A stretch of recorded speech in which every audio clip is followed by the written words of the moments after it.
What's up, guys? This is Jorge Diaz, your host of Adaptations podcast, where every week I bring on guests or I myself speak about a few topics regarding fitness so that you can feel inspired and change your life to maximize your life through physical fitness. It's a little wordy. I'll work on the intro, but thank you guys for tuning in. Today, I just want to talk about how to get started with fitness. Whatever aha moment you might have realized, whatever moment made you think, damn, I got to make a change. This is the episode that'll teach you where to start. So let's think about the aha moment. Perhaps you were on a trip with your friends and you were the slowest person on the group. Perhaps it was your significant other that told you that you need to lose some weight. Perhaps it's that you don't feel like you are able to break through to the next level of yourself, of your identity, and you think something's got to change. Think about that moment. Think about that pain point, because I promise you that the pain that started this is going to be more of a driving force than your actual goal. I heard from Alex Hormozy. I'm going to butcher the analogy, but the point that he was making was, in this analogy, imagine, right, you're standing on one side of a tall building and on the other side there's a few $1 million and you got to walk over. You might be a little reluctant. You might ask yourself, like, do I even need that $2 million?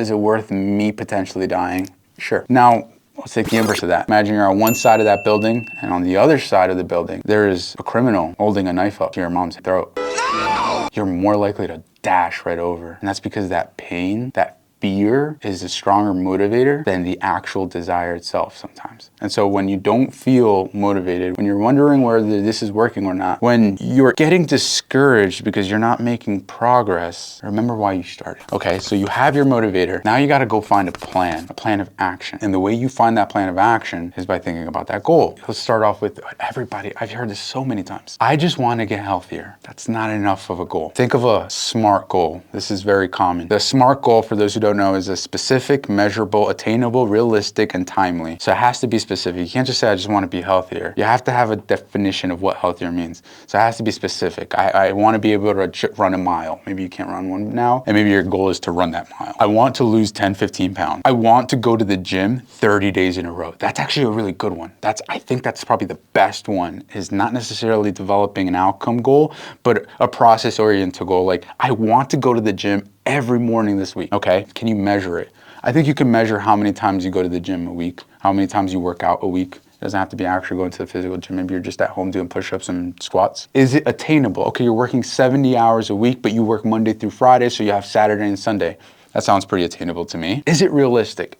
So if you work 70 hours a week, is it really realistic that you're gonna go to the gym every day of the week? And if that's not realistic, reduce that. I wanna go to the gym 2 times this week, and make that your goal for the month. And then is it timely? How quickly do you want to hit this goal? 2 months, 3 months, 4 months, 5 months, 6 months, however many months. Start with that goal, re-engineer that goal, develop a plan, and remember your pain point, remember your why, remember what's motivating you. And that plan that you develop has to hit 3 areas. Okay, so we want to be healthier, right? Because that's where generally people start. What does that look like for you? So again, we're gonna use that goal of, I want to hit the gym, I want to work out 3 times a week for the next month. Fair. That's 12 workouts in a month. All right, so now you have your goal, 12 workouts in a month. Let's schedule that out. Mondays, Wednesdays, Fridays, fair schedule. Okay, but to want to be healthier, it doesn't just include working out, it also includes your nutrition. Now I'm diving into the 3 areas that you have to focus on when it comes to being healthier. You got the training, your movement, your working out. You got your nutrition, so you have to also have a goal for nutrition. I want to incorporate more protein. I want to incorporate more fiber. With that in mind, ask yourself, how am I gonna incorporate more protein? How am I gonna incorporate more fiber? How much fiber and / protein do I want to include in my diet? And the last area that you have to focus on in this goal of becoming healthier is the recovery, the rest. I have a client who works as a consultant, and work gets pretty hectic. It gets really stressful. And when work gets very stressful, they subconsciously don't want to add more stress to their life, meaning they don't want to work out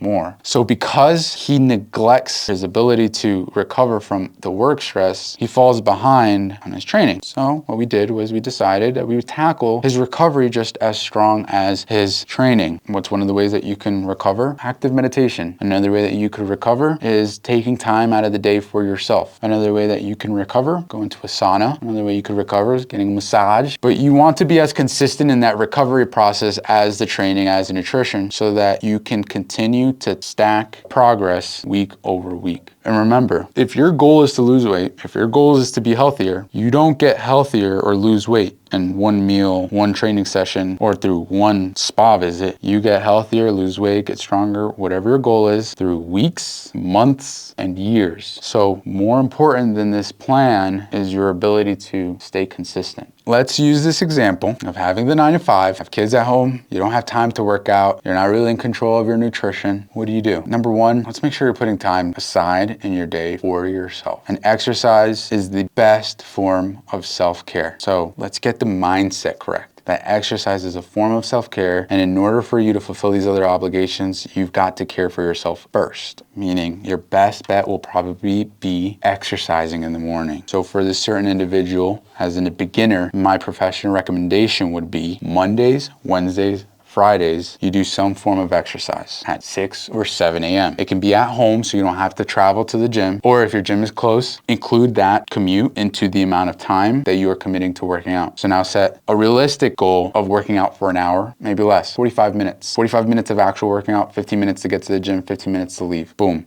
I'm like, boom. So you have Monday, Wednesday, Friday committed to exercise. Tuesday, Thursday, and Saturday, I would commit to recovery. So maybe those days you are waking up early at 6 a.m. to keep the habit going, but instead of rushing to the gym, you might be meditating for 10, 15 minutes. You might be stretching for 10, 15 minutes. If you have access to a sauna, you go to the sauna for this 10 or 15 minutes, but you're actively recovering. And then on that Sunday, I would use that Sunday as the method to prepare your nutrition or meal prep for that week so that you don't have to worry about cooking. You just do it all in that one day. It usually takes like an hour, 2 hours, and you're set for the week. And I'm like, boom, you've hit all 3 pillars of becoming a healthier individual. You're exercising, you're filling your body up with the necessary nutrients, and you're recovering. That's it, guys. Thank you for tuning in to today's Adaptations episode. I hope that you got something out of it. If you need to contact me at jorge.diaz@teamadaptations.com or contact me on Instagram, jorge.adapt.